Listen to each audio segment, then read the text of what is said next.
divided by area of that surfaces where the charge is localized.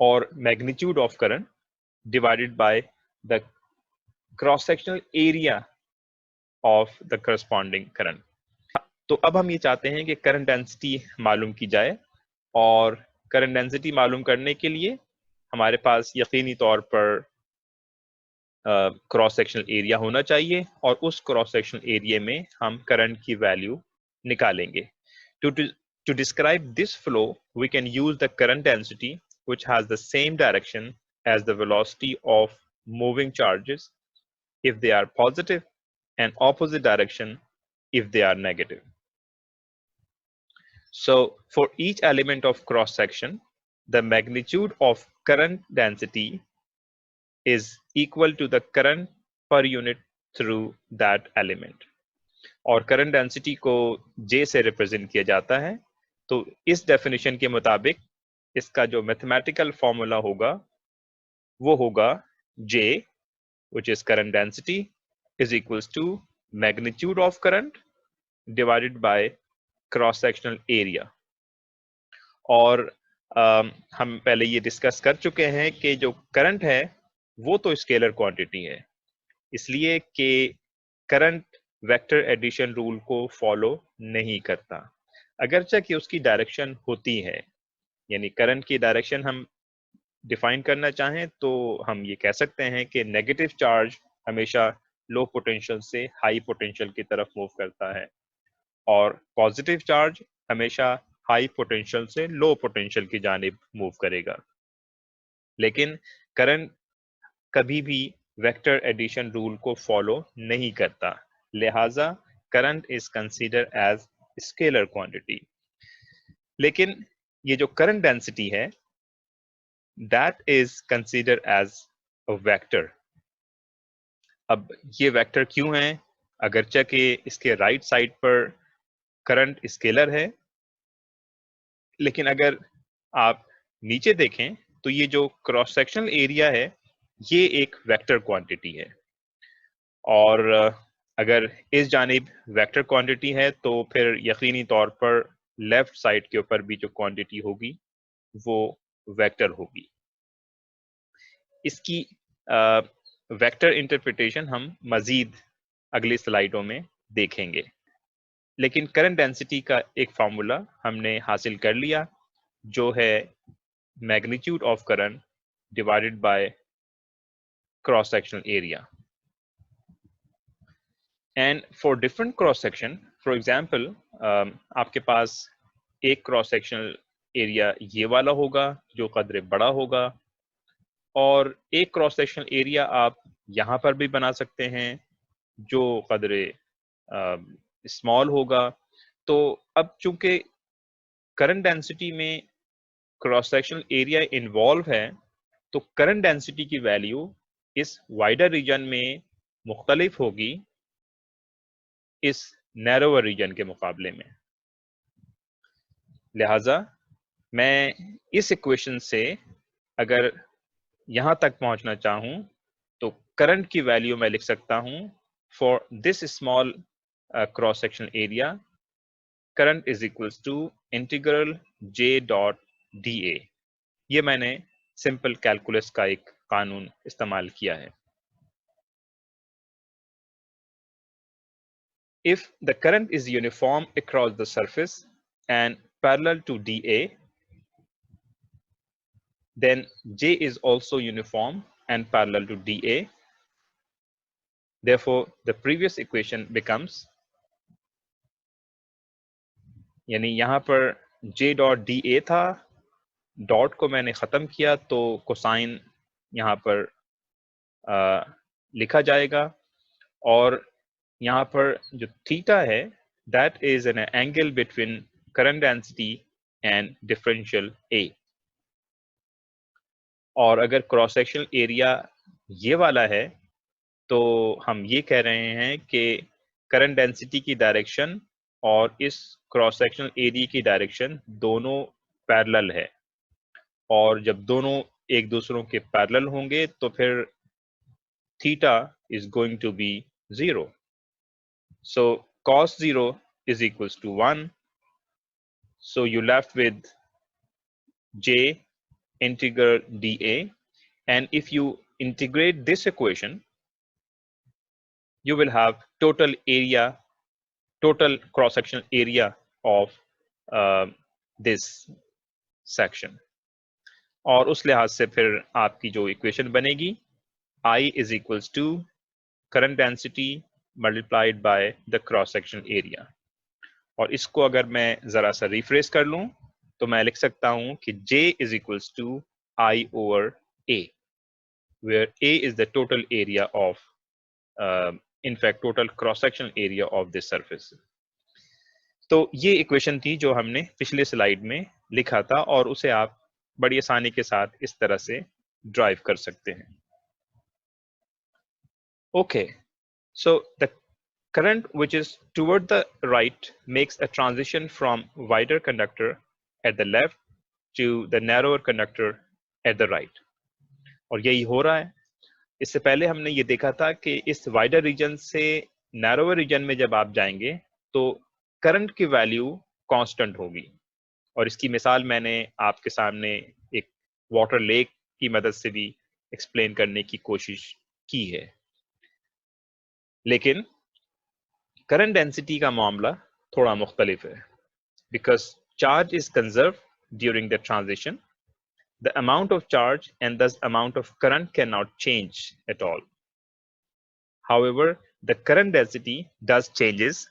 It is greater in the narrower region and smaller in the wider region, because this current density is nothing but the magnitude of current divided by the cross-sectional area. تو میں یہ کہہ سکتا ہوں کہ current density is inversely proportional to the cross-sectional area. اور جب inversely proportional کہا جاتا ہے تو اس کا مطلب یہ ہوتا ہے کہ if you have a larger cross section area then you have a smaller current density. Now this is our new topic which is drift speed. Speed کی meaning آپ جانتے ہیں, rate of change of position of any object. اور کائنامیٹکس میں ہم نے اس term کے بارے میں پہلے سے پڑھ رکھا ہے. اب یہ جو ڈرفٹ اسپیڈ ہے یہ ایک نئی چیز ہے, اور اس کو میں یہاں پر ایکسپلین کرنا چاہتا ہوں.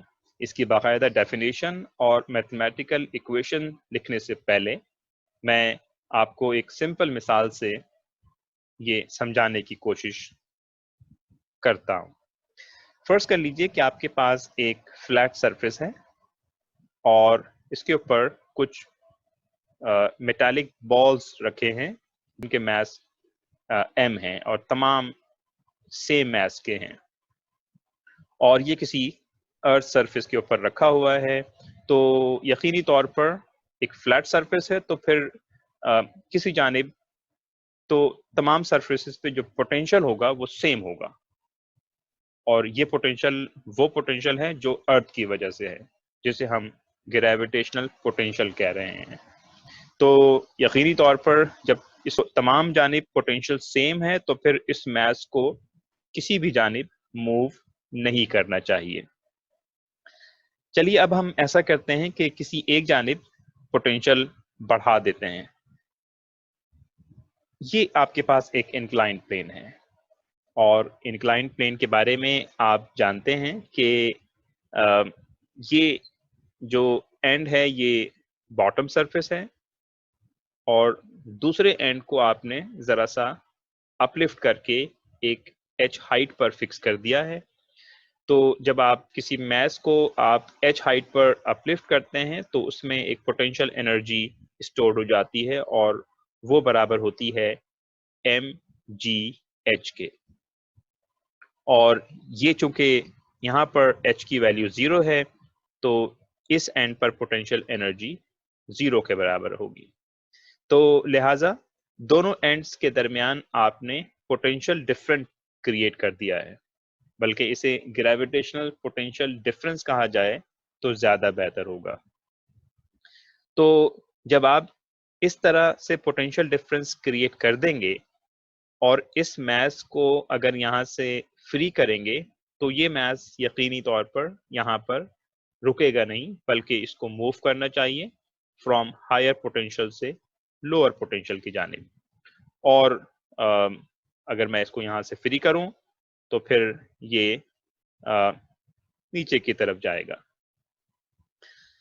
اس کا مطلب یہ ہوا کہ پچھلے کیس میں جہاں پر آپ نے پوٹینشیل ڈفرنس نہیں دیا تھا تو یہ میس کسی طرح سے موو نہیں کر رہا تھا، لیکن جیسے ہی آپ نے دونوں اینڈز کو پوٹینشیل ڈفرنس پہ رکھا تو یہ میس ہائی پوٹینشیل سے لو پوٹینشیل کی جانب موو کرے گا.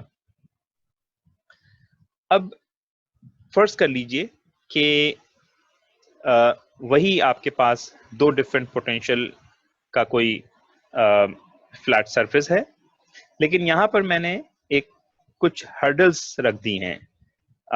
فرض کر لیجئے کہ یہ میں نے کوئی تھم پن یہاں پر فکس کر دیے ہیں ایک رینڈم طریقے سے.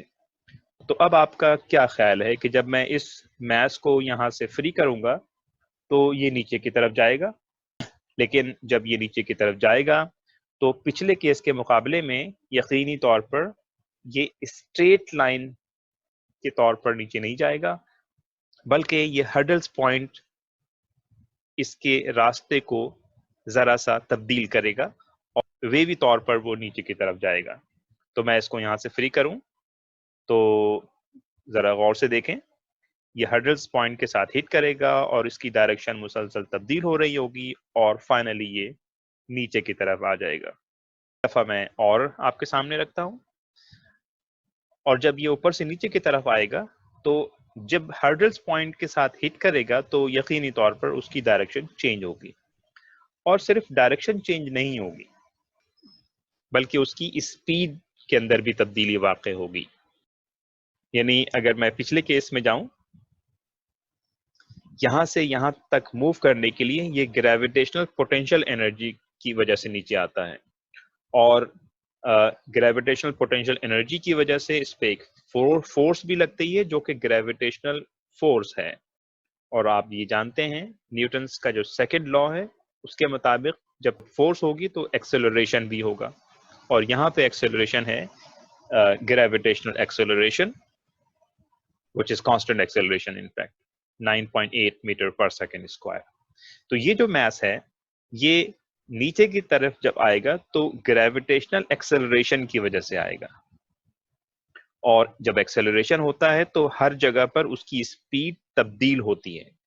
انفیکٹ اس کی اسپیڈ یہاں سے یہاں آتے ہوئے انکریز ہوتی چلی جائے گی. لیکن اگر کسی جگہ پر آپ نے ہرڈلز پوائنٹ رکھ دیے ہیں اور یہ میس اس ہرڈلز پوائنٹ کے ساتھ ہٹ کرے گا تو یقینی طور پر اپنی اسپیڈ ہر انٹریکشن ہر کولیجن پر لوز کرے گا. تو میں یہ کہہ سکتا ہوں کہ in the presence of hurdles یہ جو میس ہے یہ ایکسلریٹڈ موشن تو ہے، لیکن اس کے باوجود اس کی جو موشن ہے وہ کانسٹنٹ اسپیڈ کے ساتھ ہوگی، کیونکہ یہ جب یہاں سے کسی ہرڈلز پوائنٹ کے ساتھ ہٹ کرتا ہے تو اس کی اسپیڈ دوبارہ سے زیرو ہو جاتی ہے، اور جب وہ وہاں سے ریلیز ہو کر کسی دوسرے ہرڈلز پوائنٹ تک جائے گا تو وہ ایکسلریٹ ہوگا، لیکن جیسے ہی دوسرے ہرڈلز پوائنٹ کے ساتھ ہٹ کرے گا اس کی اسپیڈ دوبارہ سے زیرو ہو جائے گی. تو ہر انٹریکشن پر اس کی اسپیڈ زیرو ہوتی ہے اور دو انٹریکشن کے درمیان ایکسلریٹ ہوتی ہے. لہذا اس طرح سے ڈیکریز اور انکریز ہوتے ہوتے جب وہ نیچے کی جانب پہنچتا ہے تو وہ تو اسپیڈ میں اس طرح سے انکریز نہیں ہوتا جس طرح سے پچھلے کیس میں ہو رہا تھا. لہذا میں یہ کہہ سکتا ہوں کہ ایکسیلریشن موجود ہے، لیکن اس کے باوجود بھی اس میس کی جو موشن ہے وہ کانسٹنٹ اسپیڈ کے ساتھ ہو رہی ہے. اور یہ ایک بڑی یونیک ایگزامپل ہے. عمومی طور پر کائنیمیٹکس میں ہم نے آپ لوگوں کو بتایا تھا کہ جب بھی کوئی ایکسیلریشن ہوگی تو پھر اس میس کی ویلوسٹی انکریز ہوگی، اور یہاں پر بھی ایسا ہی ہے. اگر آپ پچھلے کیس میں دیکھیں تو یہاں پر یہی سلسلہ ہے، ایکسیلریشن موجود ہے، ویلوسٹی ہر وقت انکریز ہوگی، لیکن یہ ایک اسپیشل کیس ہے جہاں پر ہم نے کچھ ہرڈلز پوائنٹ رکھ دیے ہیں اور اس ہرڈل پوائنٹ کی وجہ سے اس میس کی اسپیڈ بار بار ڈکریز ہوتی ہے. تو اس ڈکریز ہونے کی وجہ سے ایکسلریشن موشن کے باوجود پارٹیکل کی جو نیٹ ایوریج اسپیڈ نکلتی ہے وہ کانسٹنٹ نکلتی ہے. اور اسی لحاظ سے یہ جو اسپیڈ ہے یہ ان اسپیڈ سے تھوڑی مختلف ہے جو آپ نے کائنیمیٹکس میں پڑھ رکھی تھی. لہٰذا اسی لحاظ سے ہم اس کو ڈرفٹ اسپیڈ کہتے ہیں. تو میں اس کو اگر سمرائز کروں تو میں یہ کہہ سکتا ہوں کہ in the presence of acceleration particle moves with constant velocity, جو کہ عمومی طور پر ایسا نہیں ہوتا، لیکن اگر ہرڈلز پوائنٹ ہوں تو پھر ایکسلریٹڈ موشن کے باوجود پارٹیکل کی اسپیڈ کانسٹنٹ ہوگی. تو اگر یہ سلسلہ ہے تو اسے ہم ڈرفٹ اسپیڈ کا نام دیں گے. اب یہ جو میں نے فلیٹ سرفیسز کا ذکر کیا تھا، یہاں پر آپ نے دیکھا تھا کہ کوئی میس کسی طرح سے موو نہیں کر رہا، اور اس کی وجہ یہ ہے کہ یہاں پر کسی جگہ پر پوٹینشیل ڈفرنس نہیں ہے. تو اس کی مثال بالکل ایک اوپن کنڈکٹنگ وائر کی ہے جس کو آپ کسی بیٹری سے کنیکٹ نہیں کرتے ہیں. تو جب آپ بیٹری سے کنیکٹ نہیں کریں گے تو یہاں پر جو فری کیریئرز ہیں الیکٹران، وہ یقینی طور پر کرنٹ کے طور پر فلو نہیں کریں گے جس طرح سے یہاں پہ یہ میس موو نہیں کر رہا. ہاں، اگر میں اس کیس میں جیسے ہی میں نے اس کو پوٹینشیل چینج کیا اس پوائنٹ کا with respect to other point, تو یہ جو میس تھا یہ اوپر سے نیچے کی طرف اس نے موو کیا، اور ہرڈلز پوائنٹ کی وجہ سے وہ اس کی اسپیڈ کانسٹنٹ ہو گئی اگرچہ کہ ایکسلریشن موجود تھا. اور یہ بالکل اسی کی ایک انالوجی ہے کہ اگر کنڈکٹنگ وائر کو بھی میں کسی بیٹری کے ساتھ یا وولٹیج سورس کے ساتھ کنیکٹ کر دوں تو پھر میں یہ کہہ سکتا ہوں کہ یہ جو نیگیٹو چارج ہیں یہ اب موو کریں گے. لیکن یہ ذہن میں رہے کہ یہ جو کنڈکٹنگ وائر ہے یہ کوئی ایمٹی سلنڈر نہیں ہے، یہ ایک سالڈ کنڈکٹنگ وائر ہے، اور یہاں پر بہت سارے ایٹمز موجود ہیں، اور وہ جو ایٹمز ہیں وہ ایگزیکٹلی ان ہرڈلز پوائنٹ کا رول پلے کرتے ہیں کسی کنڈکٹنگ وائر میں. تو بظاہر میں نے یہاں پر صرف فری الیکٹرانز آپ لوگوں کو دکھایا ہے، لیکن یہ ذہن میں رہے کہ ہر فری الیکٹرانز کے لیے بہت سارے ہرڈلز پوائنٹ موجود ہیں، اور ان ہرڈلز پوائنٹ کی موجودگی میں جب یہ نیگیٹو چارج موو کریں گے تو پھر یقینی طور پر ان کا جو پاتھ ہوگا وہ اسٹریٹ نہیں ہوگا، بلکہ وہ اسی طرح سے ہوگا جس طرح سے یہ بال اوپر سے نیچے آتے ہوئے ایک ویوی فارم اس نے بنائی ہے. اور جب بھی ایک ویوی فارم بناتی ہے تو پھر یقینی طور پر اس کی اسپیڈ کانسٹنٹ ہو جاتی ہے، حالانکہ گریویٹیشنل ایکسلریشن موجود ہے. بالکل اسی طرح سے یہاں پر بھی جب آپ نے بیٹری کے ساتھ اس کو کنیکٹ کیا تو الیکٹرک فیلڈ سیٹ اپ ہوئی، اور اس الیکٹرک فیلڈ کے نتیجے میں الیکٹرک فورس پروڈیوس ہوا، اور according to the Newton second law اگر ان چارجز پر کوئی فورس ایگزرٹ ہو رہا ہے تو ان چارجز کو ایکسلریٹ ہونا چاہیے. لیکن چونکہ بہت سارے ہرڈلز پوائنٹ موجود ہیں in the form of atoms and molecules, تو ان الیکٹران کا ان ہرڈلز پوائنٹ کے ساتھ جو کولیجن ہے یا جو انٹریکشن ہے اس کے نتیجے میں یہ جو نیگیٹو چارجز ہیں یہ ایکسلریٹ نہیں ہوں گے، بلکہ یہ کانسٹنٹ اسپیڈ کے ساتھ لوور پوٹینشیل سے ہائر پوٹینشیل کی جانب موو کریں گے. تو میں پھر ایک پوائنٹ ریپیٹ کروں کہ اگرچہ کہ یہاں پر فورس موجود ہے اور فورس کی وجہ سے ایکسلریشن موجود ہے، لیکن اس کے باوجود یہ جو فری کیریئرز ہیں یہ کانسٹنٹ اسپیڈ کے ساتھ موو کرتے ہیں، اور in the presence of acceleration ان چارجز کا کانسٹنٹ اسپیڈ کے ساتھ موو کرنے کو ہم ڈرفٹ اسپیڈ کہتے ہیں. اور ان کی ڈائریکشن یقینی طور پر اسٹریٹ نہیں ہوگی، بلکہ کولیجن کی وجہ سے وہ ایک زگ زیگ فارم میں موو کرتے ہوئے لوور پوٹینشیل سے ہائی پوٹینشیل کی جانب موو کریں گے، اور اس طرح سے ایک سرکٹ کے اندر کرنٹ تھرو ہوگا.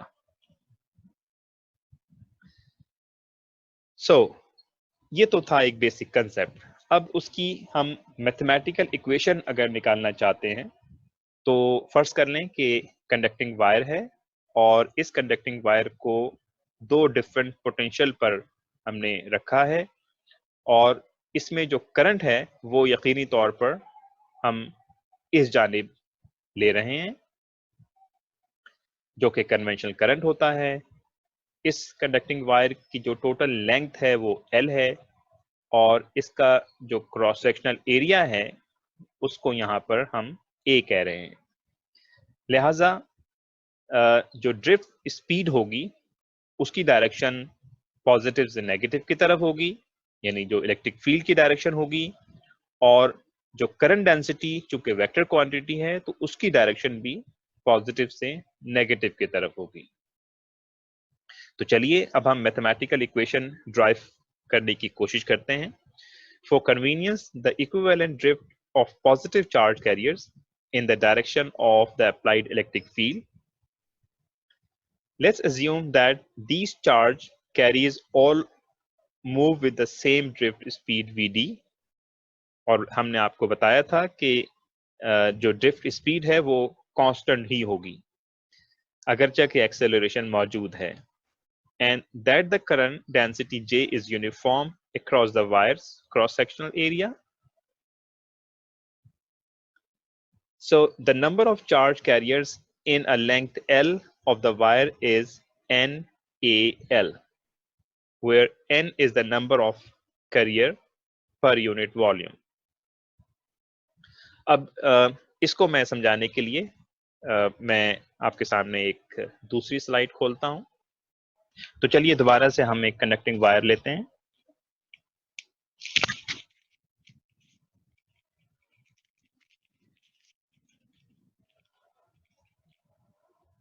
اور اس کنڈکٹنگ وائر کا جو کراس سیکشنل ایریا ہے وہ ہے A، اور اس کی جو ٹوٹل لینتھ ہے وہ L ہے. تو ایک سلنڈر کا جو والیوم ہے وہ آپ جانتے ہیں کہ اس کا جو ٹوٹل والیوم بنے گا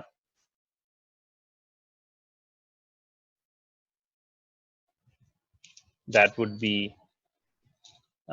cross section area multiplied by the length which is AL. اور یہاں پر جو n ہم ڈیفائن کر رہے ہیں، so n is defined as number of charge electron in this case per unit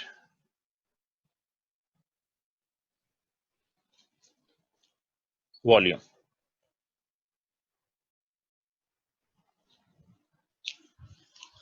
So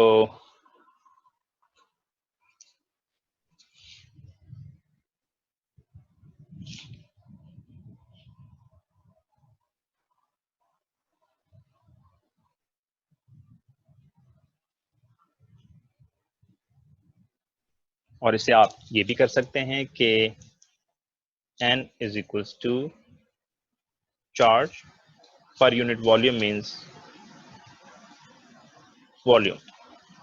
اور ابھی ہم نے دیکھا تھا کہ اس سلنڈر کا جو والیوم ہے وہ ہے cross section area multiplied by length, and therefore اس ایکویشن سے آپ Q نکال سکتے ہیں by just writing N A L. So this is the charge, and so in fact this is the number of a charge. اور اگر میں اسی کو الیکٹرانک چارج سے ملٹیپلائی کر دوں، so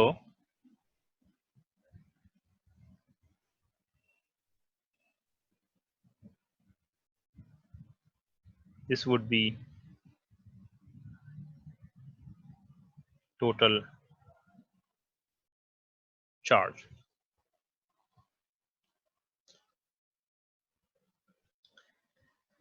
اوکے سو یہ ایکویشن انفیکٹ اس طرح سے یہاں پہ آئی ہے. تو چلیں اب ہم ایک نئے اسٹیپ کی طرف چلتے ہیں. Because the carriers all moves along the wire with speed Vd, this total charge moves through any cross section of the wire in the time interval t is equals to L over Vd. اور اس کے بارے میں بھی آپ جانتے ہیں کہ کائنیمیٹکس کی ایک ایکویشن ہے، انفیکٹ کائنیمیٹکس فرسٹ ایکویشن، اور وہ آپ نے پڑھ رکھی ہے which is equals to S is equals to V into T. تو یہاں سے اگر میں T نکالوں تو یہ ہو جائے گا ڈسٹینس اوور ویلوسٹی. تو اب اگر فرض کر لیں کہ ایک چارج اس اینڈ سے دوسرے اینڈ کی طرف جاتا ہے اور اس دوران ٹوٹل ڈسٹینس L کور کرتا ہے، اور اس کی اسپیڈ تو ہم ڈیفائن کر ہی چکے ہیں which is the drift speed جس کو ہم Vd کہہ رہے ہیں. تو اس لحاظ سے ٹائم میں لکھ سکتا ہوں L over Vd. So this is the time required to move a charge from one end to another end. لہذا we already know that the current I is the time rate of transfer of charge across the cross section. So here we have I is equals to Q over T, and we already determine total charge NLAE and total time L over Vd. So if incorporate both of these values in this equation, so this will be NALE divided by L over Vd, and if you cancel L from this equation, then you have NAEVD.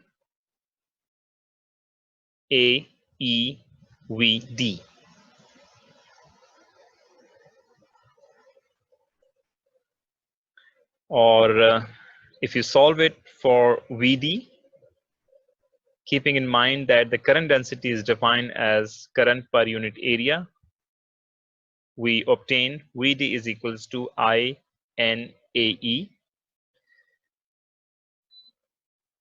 So if we incorporate this current in terms of the current density in this equation, then the drift speed can be written as JA over NAE. And if you cancel out this cross-sectional area from this equations, then we will have J over NE. Keep in mind that N is the number of charge per unit volume, or we can call it, this is the charge density in this conducting wire, and E is the electronic charge, and J is the current density. So we can write the current density in terms of the drift speed. J is equals to NE into Vd. And because J is a vector quantity, we can write J in terms of vector. J cap is equals to NE Vd. Generally speaking, ہم اسے drift speed کہہ رہے تھے, but if you need to define a vector quantity, we can call it the drift velocity.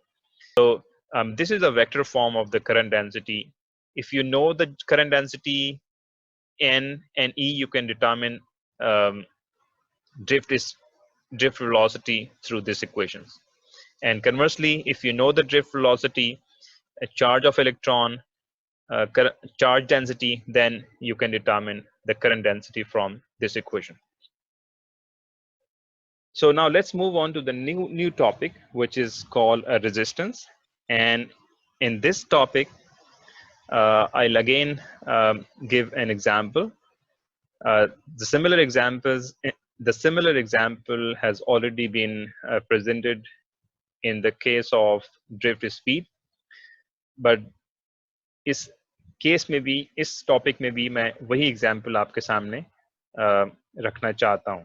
یعنی مثال کے طور پر ایک فلیٹ سرفیس ہے جس میں بہت سارے میسز ہیں, اور یہاں پر یہ ہرڈلز پوائنٹ میں نے رکھ دیا ہے, لیکن یہاں پر چونکہ پوٹینشیل ڈفرنس نہیں ہے تو پھر یقینی طور پر یہ میس اس فلیٹ سرفیس پہ موو نہیں کریں گے. لیکن اگر میں کسی ایک جانب سے اسے h ہائٹ پر اپلفٹ کر دوں, so now we have a potential difference across this end to that end, and if you allow this mass to move freely, then this mass of course moves from top to the bottom without any hurdles, means this mass is accelerated from top to bottom. اور acceleration کا مطلب یہ ہے کہ ہر point پر اس کی speed میں increase ہوگا.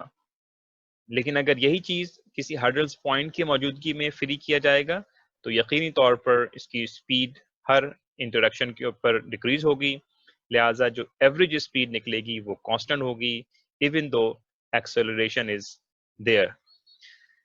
تو بالکل یہی صورتحال ایک کنڈکٹنگ وائر میں بھی ہے کہ نیگیٹو چارجز ہیں جو کہ فری ہیں. جیسے ہی آپ اسے کسی بیٹری کے ساتھ کنیکٹ کریں گے, all free charges are moves from lower potential to higher potential in this direction, and because hurdles points is there in terms of atoms and molecule, so these free charges interact with atoms, and they lose their kinetic energy, they lose their velocity, so that acceleration موجود ہے لیکن اس کے باوجود یہ negative charge constant speed کے ساتھ move کریں گے, جسے ہم نے پچھلے ٹاپک میں اسپیڈ کا نام دیا تھا. اب ان انٹروڈکشن پر ان کی کائنیٹک انرجی بھی لوز ہو رہی ہے. تو اب اگر فرض کر لیں کہ میں اس پوٹینشیل کو اور زیادہ بڑھا دوں تو پھر اس لحاظ سے یقینی طور پر کرنٹ کو اور زیادہ بڑھ جانا چاہیے, یا اگر میں اس پوٹینشیل کو کم کر دوں تو کرنٹ کی ویلیو کو کم ہو جانا چاہیے. تو میں یہ کہہ سکتا ہوں کہ voltage is proportional to the current conducting through this wire. تو پروپورشنل ہے تو یقینی طور پر ایک پروپورشنلٹی کانسٹنٹ بھی ہونا چاہیے, اینڈ اس لحاظ سے resistance is defined as the potential difference between 2 points divided by current. That means کہ جیسے کہ میں نے بتایا کہ جیسے ہی آپ اس پوٹینشیل کو بڑھائیں گے کرنٹ کی ویلیو بھی بڑھ جائے گی, کیونکہ یہ آپس میں ایک دوسروں کے ساتھ پروپورشنل سائن رکھتے ہیں. And mathematically we can write is R is equals to V over I. So this is the ratio corresponds to a resistance, or in order to keep this resistance, if we increase the potential, then current must be increases, and if it decreases, then of course current would be decreases accordingly. Because resistance is a measurable quantity, so therefore that must have a unit, and the unit of resistance according to this equations volt per ampere, we call it the ohms, and this is the representation of ohms, we call it the sigma. Now let's move on to the last topic. We have seen this equation in the previous slide, that R is equals to V over I. So the above equation is said to be Ohm's law, which can be written as V is equals to IR. That means V is proportional to the current, keeping R is a proportionality constant. Let's see a graphical interpretation. Again, consider a ratio of V and I, which is called the resistance. And if you plot a graph between voltage and current, I told you that as V is proportional to the current, therefore the relation between voltage and current would be a straight line, and the slope of this straight line give of course the resistance according to this equation. If the ratio V over I remains constant, then we say that component obeys Ohm's law. If it does not, then we say that the component does not obey Ohm's law. And so if current I versus potential V is linear, means it follows proportionality it follows proportionality law, that voltage is proportional to the current. That means this line increases linearly. Then this corresponds to the case of obeying Ohm's law.